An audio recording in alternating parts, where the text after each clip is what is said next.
Assalamualaikum warahmatullahi wabarakatuh. Selamat datang saudaraku. Jika kamu merasa tersesat, itu bukan akhir segalanya. Bahkan bintang pun tak akan tampak tanpa gelap. Jika hatimu terpanggil di sini, itu bukan kebetulan hanya jiwa-jiwa terpilih yang siap menyikap tabir realitas terdalam yang akan merasakan getaran di video ini. Karena apa yang akan kita masuki bukan sekedar pengetahuan, tapi adalah renungan menuju dimensi yang lebih terang, yang tidak bisa dijelaskan lagi. Tempat di mana kamu tidak lagi menjadi, namun justru menyatu dengan segala yang ada, tanpa bentuk, tanpa nama, tapi sepenuhnya nyata. Segala puji bagi Allah, Rabb semesta alam, yang telah memberikan kita nikmat iman, Islam, dan kesempatan untuk terus memperbaiki diri melalui ibadah. Shalawat dan salam tercurah kepada junjungan kita, Nabi Muhammad SAW. Di antara ayat dan gelapnya diri, Al-Quran begitu mudah diakses hari ini. Ada di rak, di saku, bahkan di layar gawai. Ayat-ayatnya bisa dilantunkan dengan suara indah, dibagikan lewat media sosial, bahkan dijadikan kutipan dalam seminar dan status pribadi. Tapi dalam kelimpahan itu, satu hal yang menyedihkan justru terjadi. Cahaya wahyu tidak selalu sampai ke kedalaman diri. Banyak dari kita bisa membaca Al-Quran dengan fasih, namun masih gelap dalam bersikap. Kita mengaji dengan rutin, tapi tak mampu mengaji diri sendiri. Kita tahu ayat tentang sabar, tapi mudah marah. Kita hafal ayat tentang larangan ghibah, tapi tetap ringan lidah, membicarakan aib orang. Disinilah ironi itu menganggap Al-Quran mudah dibaca, tapi diri masih gelap. Video ini lahir dari keresahan yang mungkin kita semua alami. Bukan untuk menyalahkan siapapun, tapi untuk mengajak merenung lebih dalam. Mengapa ayat yang begitu suci tak sanggup menembus jiwa kita? Mengapa cahaya yang terang itu tak sanggup menerangi sudut hati yang gelap? Apakah karena kita terlalu sibuk dengan bentuk dan lupa pada tujuan? 10 kesimpulan dalam video ini adalah cermin. Kadang memantulkan kenyataan pahit, kadang menyuguhkan harapan. Ia tidak menggurui, hanya mengajak, tidak menghakimi, hanya mengetuk. Setiap bagiannya ditulis untuk mereka yang sedang ingin kembali kepada kejujuran diri, kepada ketundukan hati, kepada cahaya yang sesungguhnya tak pernah pergi, hanya tak diberi tempat.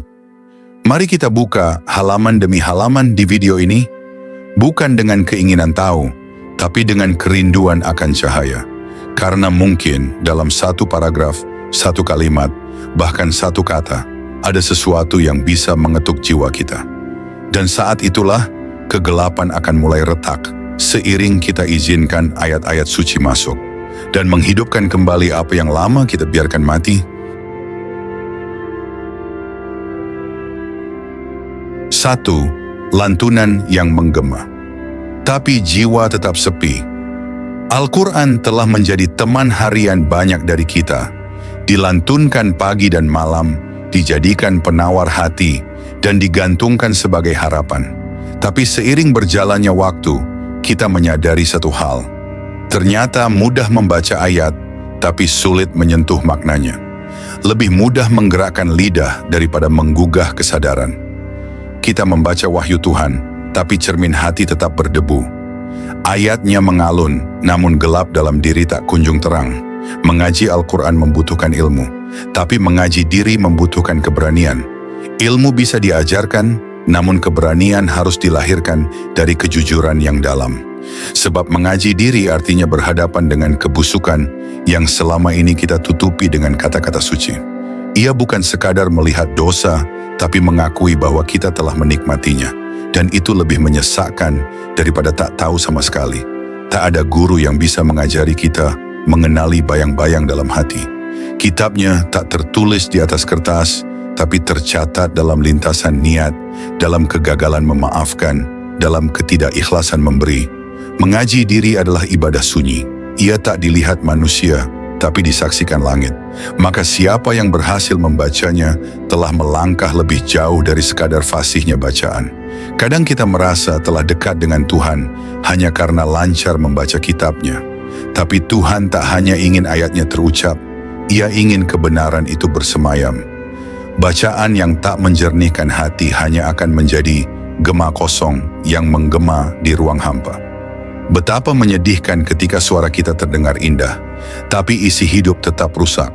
Ketika ayat mengalir dari lidah, tapi tidak dari sikap, maka tugas terbesar kita bukan hanya mempelajari lafaz, tapi membersihkan jiwa yang membacanya. Sebab Al-Quran bukan sekadar untuk dibaca, tapi untuk menyinari ruang-ruang dalam diri yang gelap. Dan ruang itu hanya akan terbuka bila kita berani menyentuhnya dengan jujur. Disitulah cahaya mulai datang. Bukan dari suara, tapi dari diam yang menyadari bahwa diri ini masih terlalu gelap untuk membanggakan bacaan. 2. Dosa yang hafal, tapi tak pernah ditadaburi. Kita sering menghafal ayat-ayat Allah, namun lupa bahwa ada dosa-dosa yang juga kita hafal dengan sangat baik. Bukan hanya hafal bentuknya, tapi juga ritmenya. Bagaimana ia datang, bagaimana kita menampungnya. Bahkan bagaimana kita membenarkannya dalam hati. Padahal Al-Quran tidak hanya diturunkan untuk dibaca, tetapi untuk menggugah jiwa yang terbiasa memeluk kesalahan tanpa rasa bersalah. Tadabbur bukan hanya memaknai ayat yang tertulis, tetapi juga ayat yang sedang terjadi dalam hidup. Dan salah satu ayat paling nyata adalah diri kita sendiri. Betapa banyak kesalahan yang kita ulang, padahal kita tahu ia salah. Betapa sering kita menutup mata terhadap bisikan hati, karena kita lebih takut kehilangan dunia daripada kehilangan cahayanya. Disinilah letak luka terdalam kita. Tahu tapi tak peduli, sadar tapi tak berubah. Allah tidak menurunkan Al-Quran untuk menjauh dari manusia, tetapi untuk membangkitkan kesadaran bahwa kita semua bisa kembali. Tapi untuk kembali, kita harus mengakui bahwa kita sedang jauh. Untuk kembali, kita harus jujur bahwa hati kita sudah terlalu nyaman tinggal dalam zona abu-abu. Padahal, tak ada jalan pulang tanpa rasa malu. Tak ada pertobatan tanpa mengakui bahwa kita telah keliru. Bacaan Al-Quran bisa meluluhkan orang lain, tapi hanya tadabbur yang bisa meluluhkan diri sendiri. Sebab tadabbur adalah jalan sunyi di mana setiap katanya menjadi cermin bagi kelalaian kita. Ia membuat kita berhenti sejenak dan bertanya, sudahkah aku menjadi hamba seperti yang Dia harapkan? Pertanyaan itu menyesakkan, namun itulah tanda bahwa cahaya mulai mengetuk. Dan ketika kita mulai menangisi, bukan hanya dosa yang dilakukan, tetapi juga kerasnya hati yang menormalkannya, disitulah tadabbur bermula. Bukan dari tafsir panjang yang kita pelajari, tapi dari kesadaran bahwa diri ini masih gelap dan ingin terang. Bukan karena malu pada manusia, tapi malu pada Tuhan yang terus memberi cahaya, tapi kita memilih tinggal dalam bayang-bayang. 3. Cahaya tak menyala di hati yang tertutup. Cahaya Al-Quran bukan hanya untuk menerangi dunia luar, tapi untuk menyalakan pelita dalam dada. Tapi bagaimana cahaya bisa masuk bila hati kita tertutup rapat oleh kesombongan, dendam, iri, atau ambisi yang tak pernah kita akui?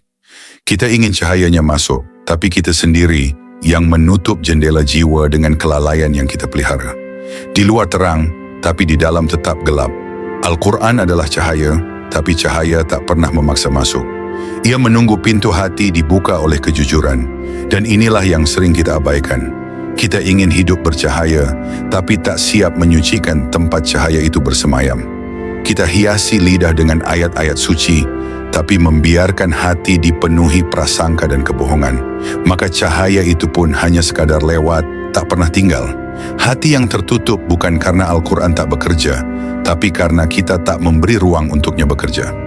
Kita penuhi pikiran dengan dunia, kita keraskan hati dengan ego, lalu kita heran mengapa ayat-ayat yang kita baca tak menumbuhkan apa-apa. Padahal ayat itu turun bukan ke lisan, melainkan ke dalam lubuk hati.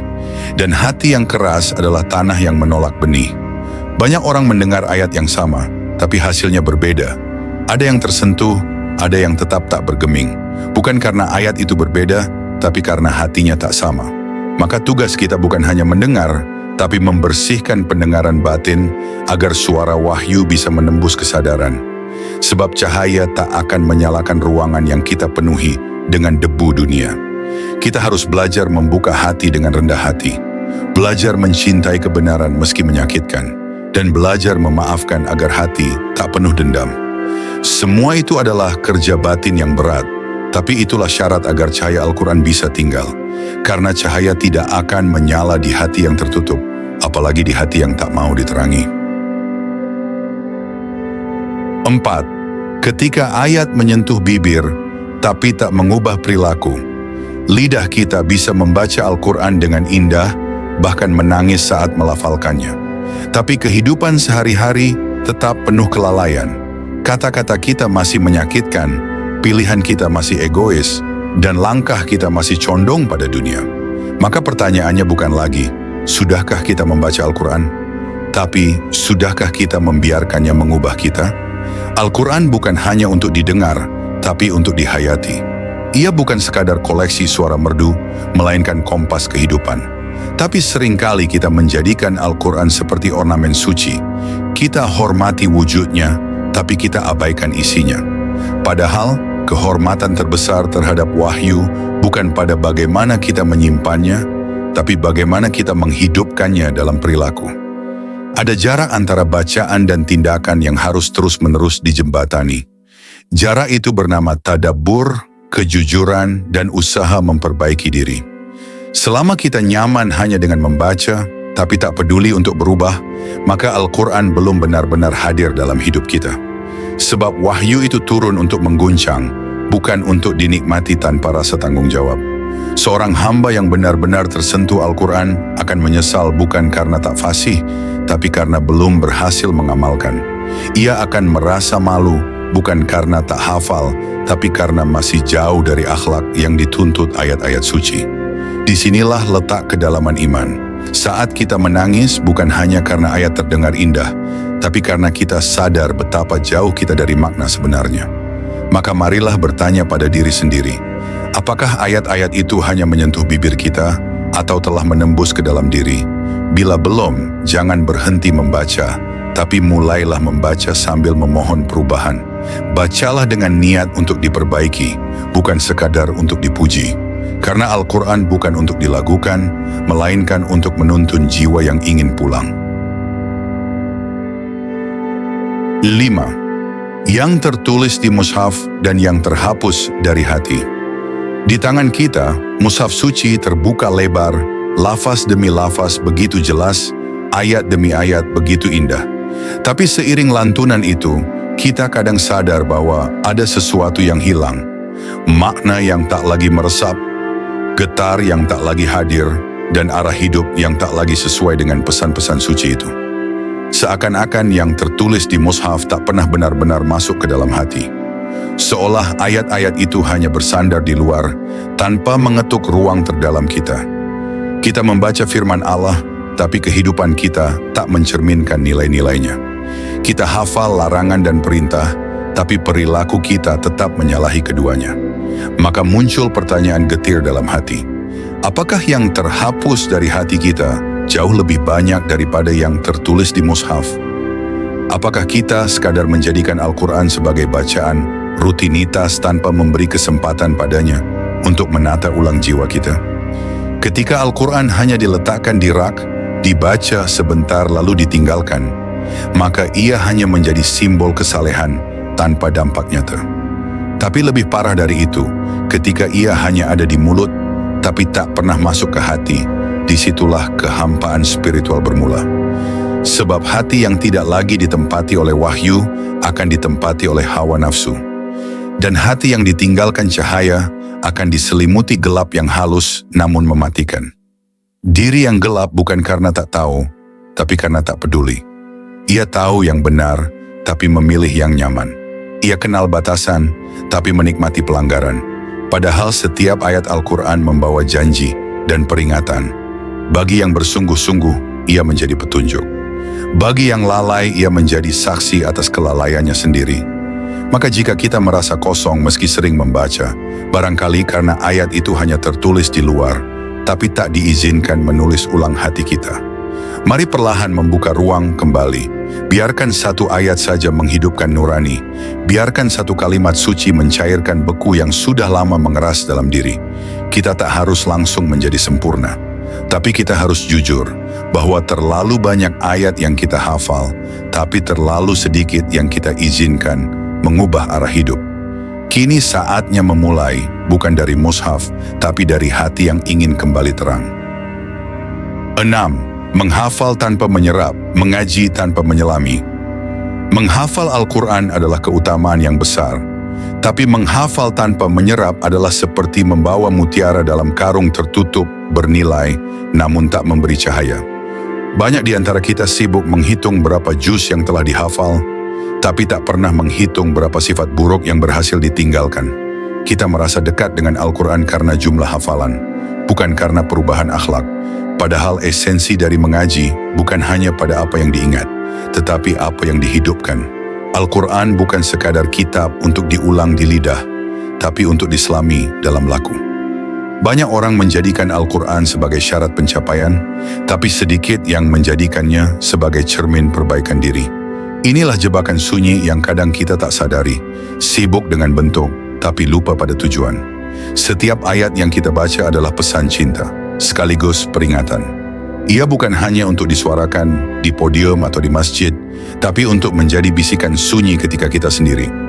Ketika nafsu datang, ketika amarah membara, ketika dunia menggoda, disitulah kekuatan ayat diuji, bukan ketika kita sedang mengajar atau berdakwah. Hafalan yang sejati adalah yang muncul saat kita hampir tergelincir. Mengaji tanpa menyelami adalah seperti berlayar tanpa menyentuh kedalaman laut. Kita hanya menatap permukaan air. Indah memang, tapi tak akan pernah menemukan harta karun di bawahnya. Padahal kekayaan Al-Quran tersembunyi dalam kedalaman maknanya, bukan di pinggir bunyinya. Maka butuh keikhlasan dan waktu untuk menyelam, dan lebih dari itu, butuh kerendahan hati untuk mengakui bahwa kita belum mengerti banyak. Marilah kita belajar kembali, bukan untuk menambah ayat yang dihafal, tapi untuk menghidupkan ayat yang telah sering kita baca. Satu ayat yang benar-benar meresap lebih mulia dari 1000 ayat yang hanya terucap. Karena pada akhirnya, Al-Quran tidak akan bertanya berapa yang kau hafal, tetapi sejauh mana ia mengubah hidupmu. Dan itulah pertanyaan yang harus kita siapkan jawabannya, sebelum kelak ditanya di hadapannya. 7. Hati yang penuh dunia, tak ada ruang untuk ayatnya. Kita sering bertanya, mengapa Al-Quran tidak lagi menyentuh hati sebagaimana dulu? Mengapa ayat-ayat yang dulu bisa membuat kita menangis, kini hanya lewat begitu saja? Barangkali jawabannya sederhana tapi menyakitkan. Karena hati kita sudah terlalu penuh oleh dunia. Terlalu sesak oleh keinginan, terlalu bising oleh ambisi, terlalu sibuk mengejar apa yang sementara, sampai lupa menyediakan ruang bagi yang abadi. Al-Quran adalah cahaya, tapi cahaya tak bisa masuk ke dalam hati yang sudah dipenuhi dengan hal-hal yang membutakan. Kita biarkan kesibukan menumpuk, kita izinkan luka lama menjadi dendam, kita rawat rasa iri, kita biarkan hawa nafsu menetap. Maka bagaimana mungkin ayat-ayat Tuhan bisa tinggal di dalamnya? Hati yang dipenuhi dunia tak akan peka terhadap suara langit. Kita mungkin membaca Al-Quran, tapi tak lagi merasa disentuh.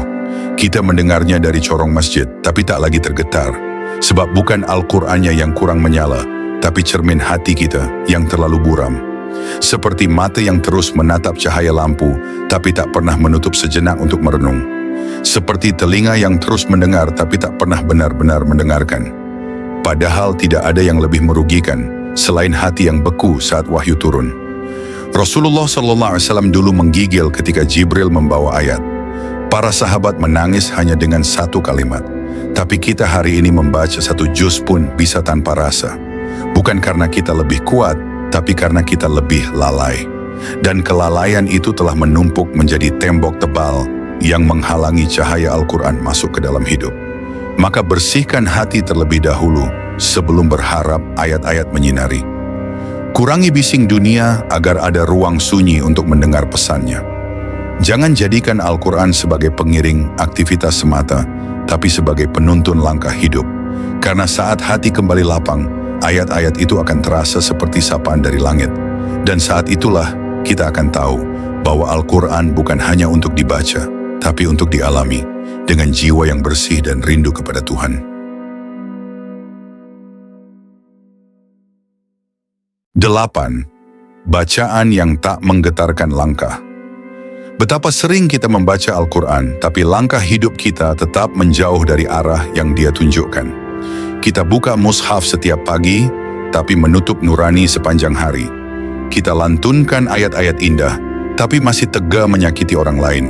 Masih enggan menolong yang kesulitan, masih mendahulukan kepentingan sendiri. Maka pertanyaannya bukan apakah kita membaca Al-Quran, tapi apakah bacaan itu menggetarkan langkah kita? Bacaan yang sejati bukan hanya terdengar di telinga, tapi menggetarkan hati dan mengubah arah hidup. Ketika ayat berbicara tentang kejujuran, langkah kita terhenti dari tipu daya. Ketika ayat menyentuh tentang sabar, kita menahan diri dari ledakan amarah. Ketika ayat menyebut akhirat, kita menjadi ringan, meninggalkan dunia. Itulah hakikat bacaan yang hidup, yang mengendalikan langkah sebelum terlambat melangkah terlalu jauh. Namun yang terjadi hari ini justru sebaliknya. Kita berjalan cepat dalam urusan dunia, tapi lambat dalam merespon seruan langit. Kita hafal ayat tentang sedekah, tapi berat untuk berbagi. Kita tahu larangan ghibah, tapi ringan membicarakan aib saudara. Seolah ayat itu hanya informasi, bukan peringatan. Seolah kita membaca Al-Quran seperti membaca koran, selesai dibaca, dilipat kembali dan dilupakan. Padahal setiap ayat turun untuk membentuk karakter. Al-Quran adalah kitab yang membentuk manusia, bukan sekadar membekali pengetahuan. Maka jika langkah hidup kita tidak berubah, dari keras menjadi lembut, dari egois menjadi dermawan, dari sombong menjadi tunduk, maka mungkin belum benar-benar kita baca Al-Quran dengan jiwa yang terbuka. Kita hanya membacanya dengan mata dan lidah. Marilah kita latih diri untuk membaca bukan hanya dengan suara, tapi dengan sikap. Biarkan ayat-ayat yang kita baca hari ini menentukan keputusan-keputusan kita esok. Biarkan kalimat Allah itu menjadi peta yang membimbing langkah. Karena bacaan yang tidak mengubah arah adalah bacaan yang belum benar-benar menanam. Dan hidup yang tak diarahkan oleh wahyu akan mudah digiring oleh nafsu.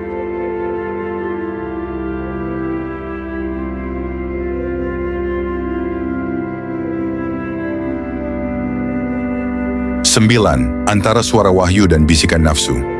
Di setiap diri selalu ada dua suara yang saling bersahutan. Suara wahyu yang mengajak naik dan bisikan nafsu yang menarik turun. Keduanya tidak pernah absen. Suara wahyu halus tapi kuat, mengajak menuju cahaya. Sedang bisikan nafsu begitu menggoda, menawarkan jalan pintas dan kenikmatan sesaat. Dan di antara keduanya, kita berdiri, terombang-ambing di persimpangan batin yang tak terlihat oleh siapapun. Al-Quran berbicara kepada kita setiap hari. Tapi sayangnya suara wahyu sering tertutup oleh riuh dunia dan keinginan pribadi. Kita tahu mana yang benar, tapi memilih yang mudah. Kita paham yang hak, tapi cenderung pada yang batil. Bukan karena tidak tahu, tapi karena kita biarkan nafsu berteriak lebih keras dari wahyu. Kita biarkan diri kita lebih tunduk pada dorongan sesaat daripada petunjuk yang abadi. Padahal tak akan pernah damai jiwa yang mengikuti semua keinginan. Nafsu itu seperti api, semakin diberi, semakin membakar. Sementara wahyu itu seperti air, kadang tenang, kadang dingin, tapi menyucikan. Maka siapa yang mengaji Al-Quran, tapi tak belajar mengalahkan nafsunya, ibarat orang yang menimba air dengan ember bocor, takkan penuh, selalu tumpah oleh kebocoran hawa diri. Membaca Al-Quran seharusnya menjadi latihan untuk mendengar suara yang benar. Ia mengajarkan kita membedakan mana ilham dan mana godaan. Tapi jika setelah mengaji kita masih mudah tersulut amarah, masih rakus dalam ambisi, dan masih bising dalam batin, maka mungkin kita belum benar-benar duduk tenang mendengar wahyu. Kita hanya membacanya tanpa membiarkannya berbicara dalam diam kita. Sudah saatnya kita bersikap tegas terhadap diri sendiri. Wahyu tidak akan berbicara kepada hati yang selalu berpihak pada nafsu. Kita harus memilih siapa yang kita izinkan memimpin jiwa. Apakah suara Tuhan atau suara keinginan? Karena hidup ini bukan soal siapa yang paling banyak membaca, tapi siapa yang paling kuat menolak bisikan salah dan paling setia mendengar suara wahyu, meski harus berjalan sendirian.